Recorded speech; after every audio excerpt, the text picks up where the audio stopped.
এত বেশি সুস্বাদু যে নিজেই সবটা খেয়ে ফেলেছি। নামি দামি হোটেল রেস্টুরেন্ট যেখানেই যাবে এমন রেসিপি কোথাও খুঁজে পাবে না। আজকে তোমাদের সঙ্গে দারুণ সুস্বাদু আলু মাঞ্চুরিয়ান রেসিপি শেয়ার করব। তার জন্য যেটা লাগবে সেটা হচ্ছে ফুলকপি। এখানে সামান্য পরিমাণেই ফুলকপি লাগবে, আর ফুলকপিগুলো অবশ্যই গরম জলে ধুয়ে নেবে। আর এখানে দুটি মিডিয়াম সাইজের আলু নিয়েছি।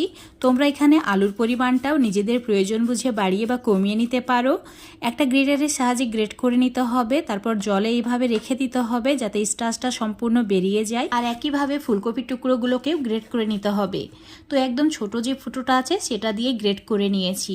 ফুলকপিগুলো আলুর মধ্যে দিয়ে দেওয়ার পর একসঙ্গে ভালো করে এইভাবে কুচলে ধুয়ে নিতে হবে। তারপর একটা সুতির কাপড়ে এইভাবে জল সহ ফুলকপি আলুটাকে রেখে দিতে হবে।